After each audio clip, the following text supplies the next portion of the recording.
मंत्रिपरिषद की बैठक में कुल 29 प्रस्तावों पर विचार किया गया और स्वीकृति प्रदान की गई। पहला प्रस्ताव है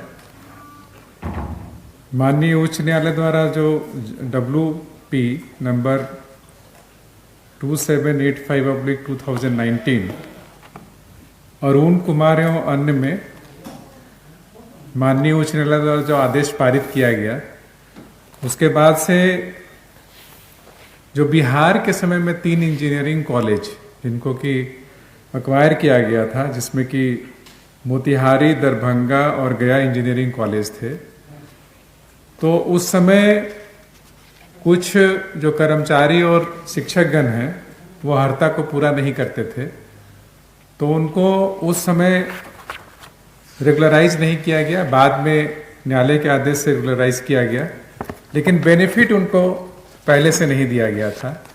तो अभी माननीय उच्च न्यायालय ने जो आदेश पारित किया, उसके आलोक में ऐसे कुल 186 में से 102 कार्यरत कर्मी हैं, उनको भी बेनिफिट दिया गया, और जो रिटायर्ड कर्मी है उनको भी बेनिफिट दिया गया। और बेनिफिट ये दिया गया है कि दिनांक 9/12/1986 से नियमित स्थायी नियुक्ति संबंधी नॉशनल बेनिफिट और दिनांक 11/6/2016 से वास्तविक वित्तीय लाभ इनको प्रदान किया जाएगा। और इसको प्रदान करने के क्रम में कुल 3,60,44,410 रुपये व्यय होगा।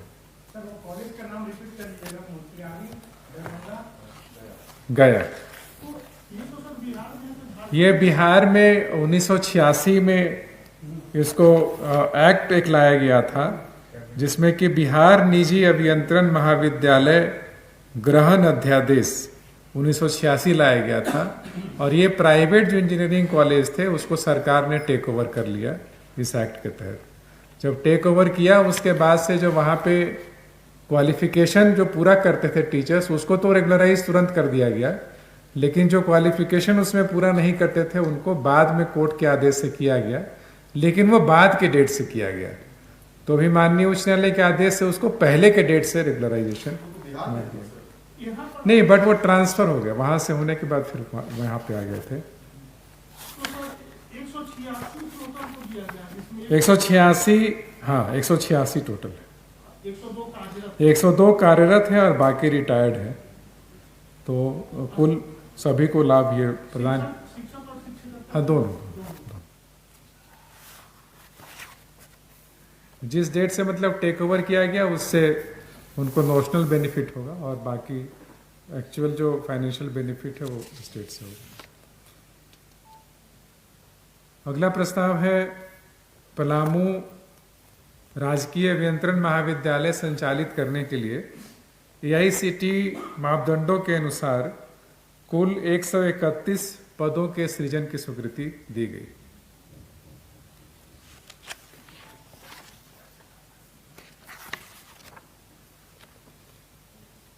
अगला प्रस्ताव है बोकारो में इंटरनेशनल विश्वविद्यालय विधेयक 2024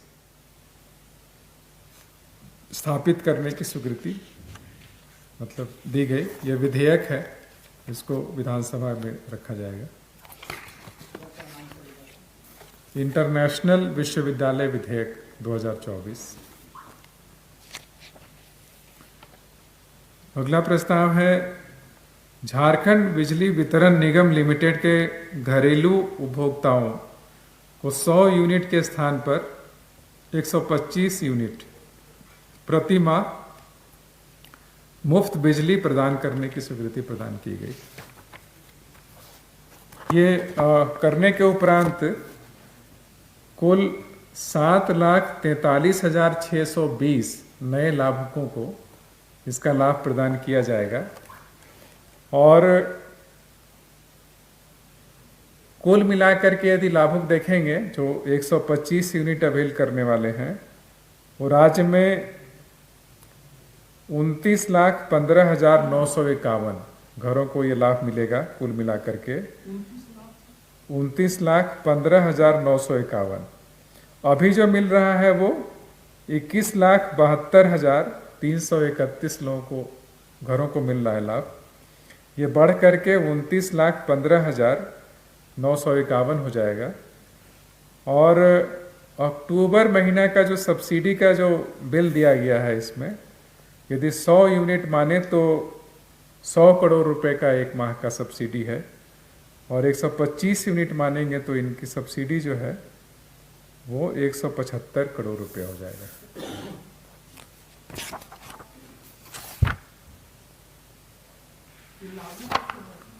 ये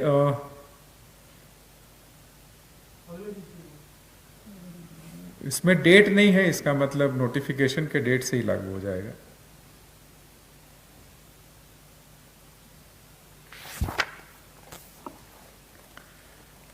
अगला प्रस्ताव है गिरिडीह जिला अंतर्गत बगोदर सरिया अनुमंडलीय न्यायालय हेतु कुल 3 न्यायिक पदाधिकारियों के पद सृजन की स्वीकृति दी गई।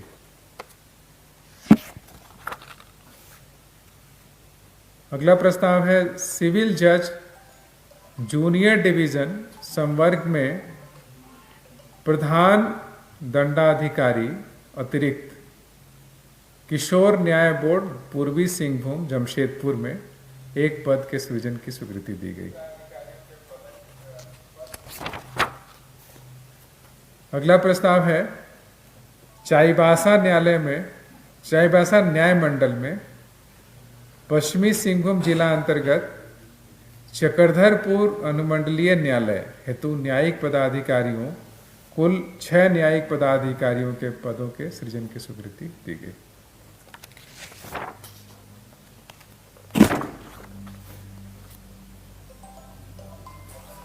नए झारखंड भवन नई दिल्ली के कार्यालय हेतु कुल 24 पदों के सृजन की स्वीकृति दी गई।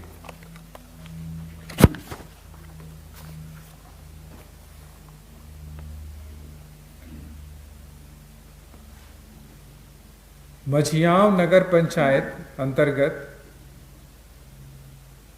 सॉलिड वेस्ट मैनेजमेंट योजना को पीपीपी पद्धति के आधार पर कार्यान्वयन के लिए कुल 73 करोड़ 82 लाख रुपए की स्वीकृति प्रदान की गई।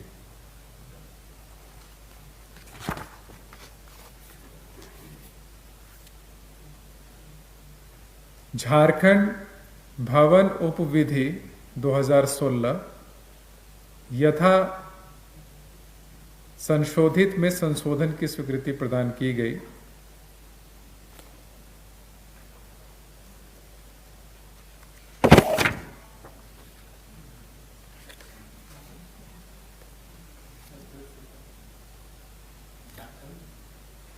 झारखंड उपविधि बिल्डिंग बायलॉज है, भवन झारखंड भवन उपविधि झारखंड बिल्डिंग बायलॉज जो 2016 में है, 2016 है, उसके संशोधन की स्वीकृति दी गई। इसमें मुख्यतः जो संशोधन की स्वीकृति दी गई है उसमें ऐसा है कि जो मास्टर प्लान के अनुसार जिसमें सड़क की चौड़ाई ज़्यादा है उसमें लोग ज़मीन पहले सरकार के पक्ष में दान देते थे, तब उनका बिल्डिंग का नक्शा पास होता था। उस क्रम में ये पाया गया कि जो CNT एक्ट से आच्छादित जो लोग हैं यानी SC ST और OBC, ये इनका ज़मीन का हस्तांतरण नहीं हो सकता है, ये ट्रांसफ़र या दान में भी किसी को नहीं दे सकते। तो इसको देखते हुए जो निर्णय लिया गया सरकार द्वारा उसमें ये किया गया कि वो उक्त भूमि जो उनको दान स्वरूप देना था उसको वो सरेंडर कर देंगे और भविष्य में उसका किसी प्रकार से वो प्रयोग में नहीं लाएंगे, और यदि ऐसा पाया गया कि वो प्रयोग में ला रहे हैं तो उनका भवन का जो नक्शा पास हुआ था उसको रद्द कर दिया जाएगा। अगला प्रपोजल है, एक ही इम्पोर्टेंट है, बाकी इसमें था कि जो ग्रीन बिल्डिंग जो बनता है उसको सर्टिफिकेशन देने का अधिकार होता है। इसमें था कि गृह 1, 2, 3 या 5 स्टार रेटिंग मिलता है, तो उसमें एसोचेम से एक प्रपोजल आया था कि एसोचेम जेम करके एक झारखंड इनका चैप्टर है, वो कह रहे थे कि हम सर्टिफाई करने के लिए प्राधिकृत किया जाए, तो उनको सर्टिफिकेट देने के लिए सेम टू सेम जो मापदंड पूरा करेगा उसको जेम 1, 2, 3, 4 सर्टिफिकेट प्रदान कर सकते हैं। इसमें सर वो लीगल कंस्ट्रक्शन को लीगलाइज करने वाला कोई मामला नहीं नहीं नहीं, ये तो बिल्डिंग बाय लॉज का है। अगला है रांची राज्य के विश्वविद्यालयों के अंतर्गत घाटा अनुदानित अल्पसंख्यक महाविद्यालय के केवल वित्त सहित स्वीकृत पद के विरुद्ध जो शिक्षकगण सेवानिवृत्त हुए हैं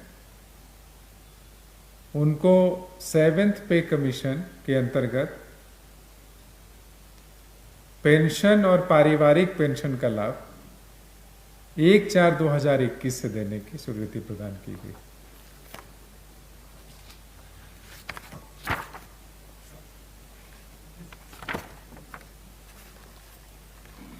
अगला प्रस्ताव है बीआईटी मेसरा के साथ वर्ष 2017 में हुए इकरारनामा का वर्ष 18-19 से 24-25 यानी कुल 7 वर्षों के लिए अवधि विस्तार करने और उनको जो फाइनेंशियल जो सहायता मिलता था वो हर एक साल फेजवार देने की स्वीकृति प्रदान की गई। इसके तहत 7 वर्षों के लिए उनको कुल 181 करोड़ 65 लाख रुपए दिया जाएगा।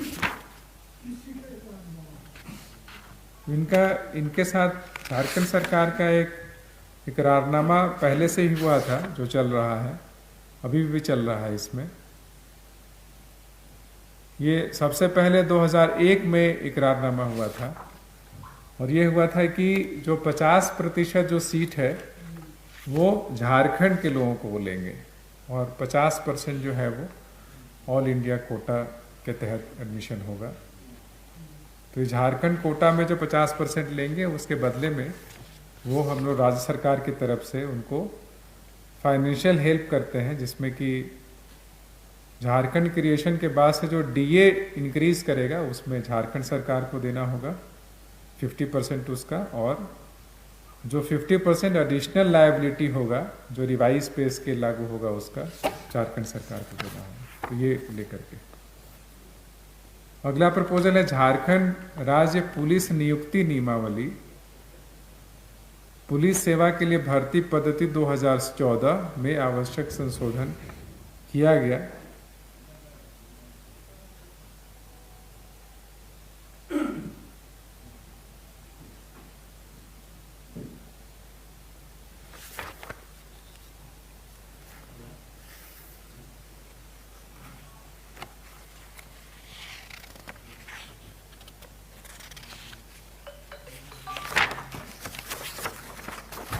अगला 15वां प्रस्ताव है, मतलब नेक्स्ट प्रपोजल जो है वो झारखंड विधानसभा का बजट सत्र दिनांक 23/2/2024 से आहूत करने पर घटनोत्तर स्वीकृति प्रदान की गई।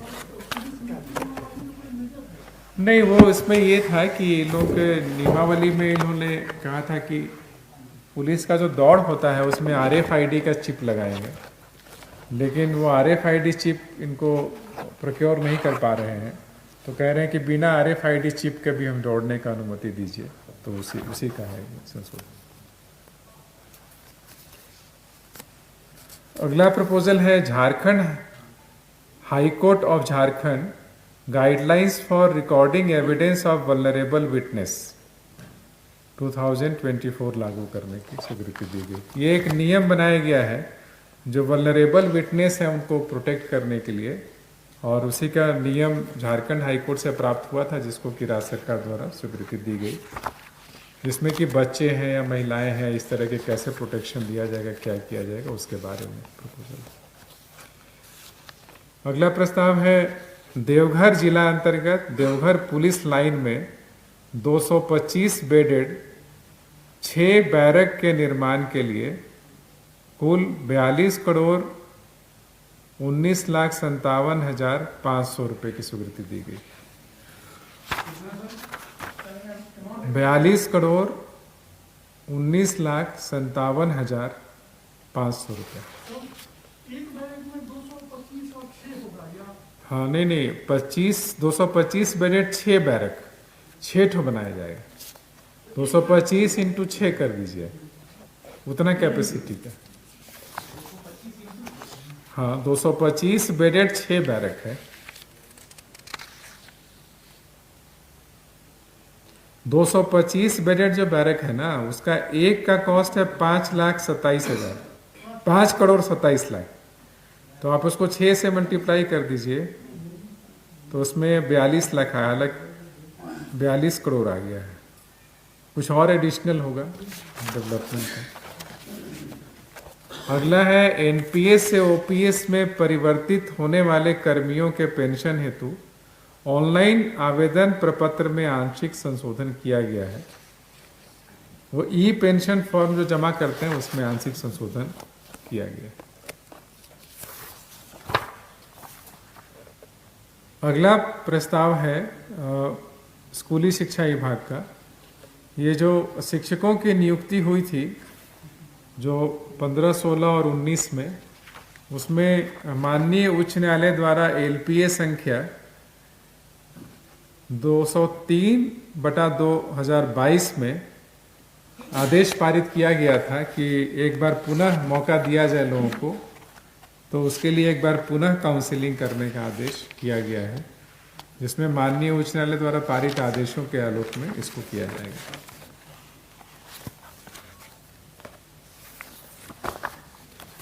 अगला प्रस्ताव है झारखंड न्यायिक सेवा ऑब्लिक वरीय न्यायिक सेवा के पदाधिकारियों को विभिन्न भत्तों की स्वीकृति प्रदान की गई।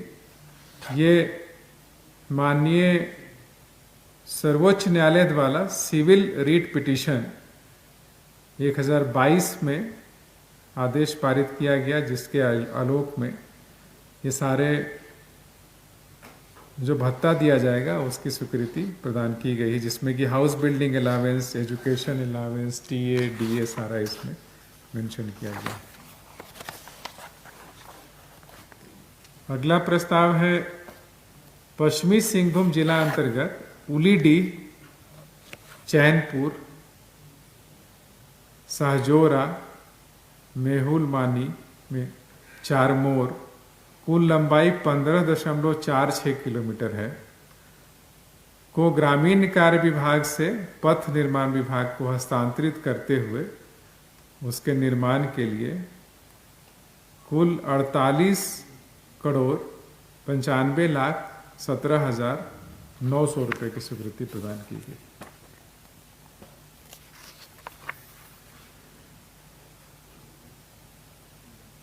अगला है केंद्र प्रायोजित मिशन सक्षम आंगनवाड़ी एवं पोषण 2.0 के तहत आंगनवाड़ी सेविकाओं एवं महिला पर्यवेक्षिकाओं को स्मार्टफोन क्रय करने के लिए पहले जो दर था उसमें संशोधन किया गया। पहले 8,000 प्लस जीएसटी रखा गया था, उसको 10,000 प्लस जीएसटी कर दिया गया। पर्यवेक्षिका। अगला प्रस्ताव है राष्ट्रीय स्वास्थ्य मिशन के तहत कार्यरत जो सहायियागण हैं, आशा वर्कर्स हैं, उनको टैब उपलब्ध कराने की स्वीकृति दी गई।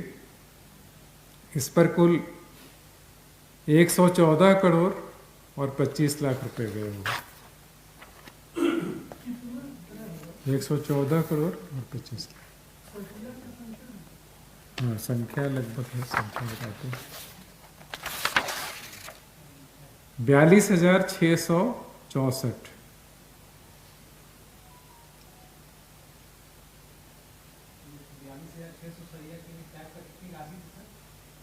$114 करोड़ 25 लाख। अगला है झारखंड न्यायिक सेवा भर्ती द्वितीय संशोधन नियमावली 2024 के गठन के संबंध में इसमें एक माइनर चेंजेस संशोधन किया गया है। वो पहले जो इनका सिविल जज था उसको अब सिविल जज ब्रैकेट में जूनियर डिवीज़न लिखा जाएगा, और पहले सीनियर सिविल जज जो लिखते थे उसमें सिविल जज ब्रैकेट में सीनियर डिवीज़न लिखा जाएगा।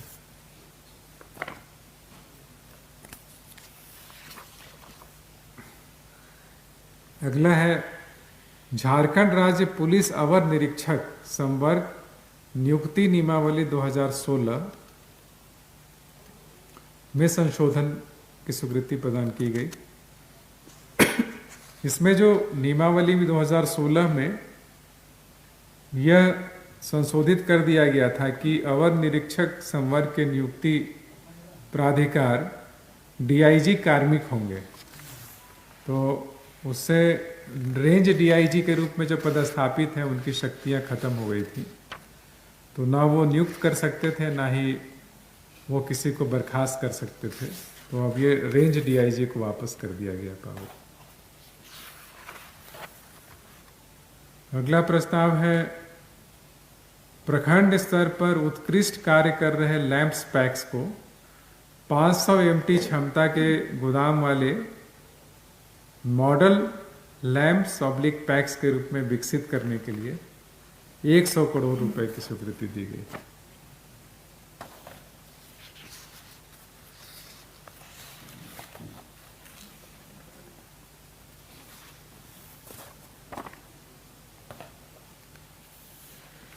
अगला प्रस्ताव है झारखंड उच्च न्यायालय के सेवानिवृत्त मुख्य न्यायाधीश एवं न्यायाधीश को अनुसेवक भत्ता तथा अनुसचिवीय सहायता भत्ता एवं दूरभाष सुविधा की स्वीकृति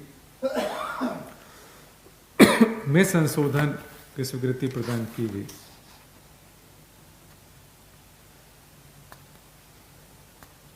सेवानिवृत्त मुख्य न्यायाधीश और न्यायाधीश की मृत्यु के उपरांत उनकी जीवित पत्नी ऑब्लिक पति जो भी लागू हो को अनुमानित सुविधाएं दी जाएंगी।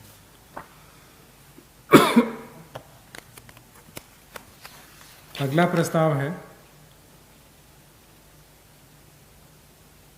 राज्य में जन वितरण प्रणाली कंप्यूटरीकरण के तहत उपयोग में लाए जा रहे 2G नेटवर्क आधारित जो ईपॉस मशीन था उसको अब 4G नेटवर्क आधारित ईपॉस मशीन नया अधिष्ठापित करने की स्वीकृति दी गई।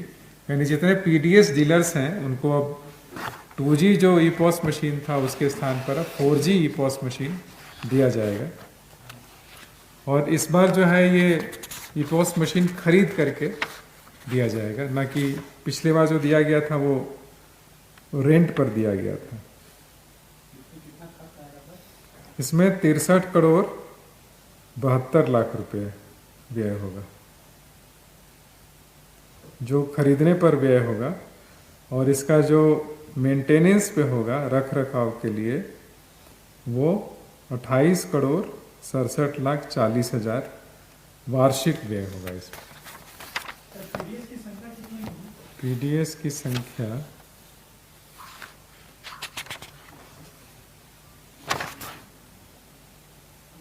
27,000 है, अनुमानित 27,000 है, लगभग 27,000, थोड़ा बहुत कम ज़्यादा होगा बट 27,000। ये लोग 27,000 खरीदेंगे।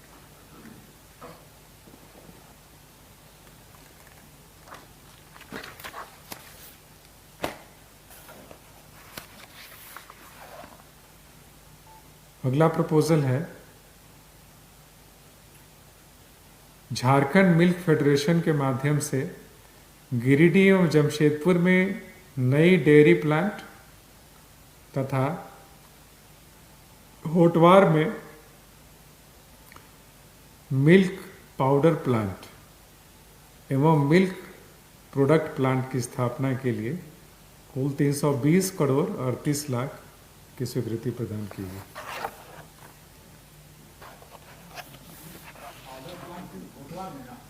हाँ, मिल्क प्लांट जो पाउडर प्लांट होटवार में 320 करोड़ 320 करोड़ 38 लाख। सर ये ओटोवार में आपने बोला मिल्क पाउडर, मिल्क पाउडर और मिल्क प्रोडक्ट।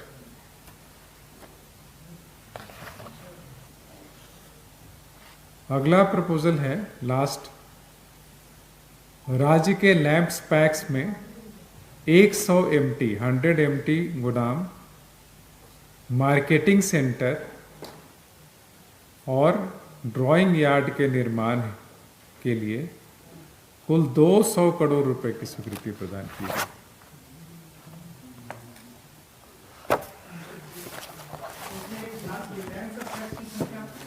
संख्या ये जो प्रति लैंप्स पैक्स है इसमें है लगभग 35 लाख रुपया लगेगा प्रति लैंप्स पैक्स, तो उसके हिसाब से आप कैलकुलेट कर लीजिए। और कुल जो है ये सूची तैयार करके दी गई है जिसमें से सिलेक्शन किया जाएगा। ये 629 लैंप्स पैक्स की सूची वहाँ से प्रदान की गई। इसी सूची में से जो योग्य होंगे उनको सिलेक्ट किया जाएगा। Thank you.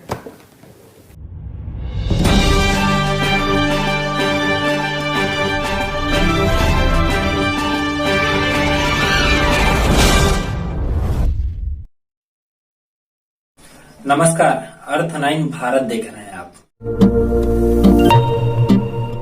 जब लोग कहते थे सोने के आभूषण में कभी पारदर्शिता नहीं हो सकती, लेकिन आज 100% वापसी का भरोसा सोना महल से ले रहे हैं। हमने करके दिखाया। लोगों को विश्वास नहीं था कि सोने चांदी के आभूषण कभी EMI पर ले सकते हैं, लेकिन आज हमारे सभी ब्रांच में लोग अपने मनपसंद जेवर EMI पर ले रहे हैं। हमने करके दिखाया। असंभव वाली चीज, सोने के आभूषण की बुकिंग के बाद अगर भाव कम हो जाते हैं तो ज्वेलर्स कम हुआ भाव देने से घबराते थे, लेकिन आज सोना महल से लोग अपने गहने की बुकिंग के बाद भाव कम होने पर कम हुआ रेट ही ले रहे हैं। हमने करके दिखाया। जब लोग डायमंड ज्वेलरी ज्यादा दाम सोचकर नहीं ले पाते थे, आज हमारे शोरूम में 6,000 रुपए से शुरू डायमंड प्रोडक्ट ले रहे हैं। हर घर में हमारे डायमंड ज्वेलरी को काफी पसंद किया जा रहा है। मिडिल क्लास ग्राहक भी हमारे डायमंड ज्वेलरी से अपने शौकों को पूरा कर रहे हैं। हमने करके दिखाया। यूं ही नहीं सोना महल ग्राहकों की पहली पसंद। हमने करके दिखाया। सोना महल, विश्वास परंपरा का।